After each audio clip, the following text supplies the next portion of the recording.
പ്രഭാസിന്റെ വിവാഹ വാർത്ത കേട്ട് ഏറ്റവും കൂടുതൽ നിരാശയായത് അനുഷ്ക ആരാധകരാണ്. ബാഹുബലി 2 വലിയ വിജയത്തിന് ശേഷം സിനിമാ പ്രേമികളുടെ ഇഷ്ടജോഡിയായി മാറിക്കഴിഞ്ഞിരുന്നു ഇരുവരും. ഇതൊന്നും പോരാഞ്ഞ് ഇവരെ രണ്ടുപേരെയും ജീവിതത്തിലും ഒന്നിപ്പിക്കാനുള്ള തയ്യാറെടുപ്പിലായിരുന്നു ആരാധകർ.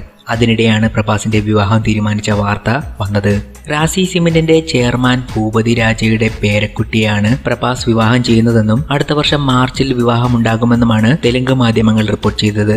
എന്നാൽ ഈ വാർത്ത തെറ്റാണെന്ന് അറിയിച്ച് പ്രഭാസിന്റെ കുടുംബ രംഗത്തെത്തി. പ്രഭാസിന് വേണ്ടി ഒരു വിവാഹാലോചനയും നടക്കുന്നില്ലെന്നും അദ്ദേഹം ഇപ്പോൾ പുതിയ ചിത്രമായ സാഹോയ്ക്ക് വേണ്ടിയുള്ള തയ്യാറെടുപ്പിലാണെന്നും കുടുംബാംഗങ്ങൾ അറിയിച്ചു.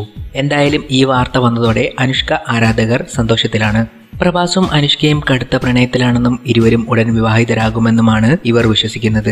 നേരത്തെ പ്രഭാസിന്റെ വധുവെന്ന പേരിൽ തെലുങ്ക് നടിയുടെ ചിത്രം സമൂഹ മാധ്യമങ്ങളിലൂടെ പ്രചരിച്ചിരുന്നു. പിന്നീട് പ്രഭാസിന്റെ അമ്മാവനായ കൃഷ്ണം രാജ് ആ വാർത്ത തള്ളി രംഗത്തെത്തി.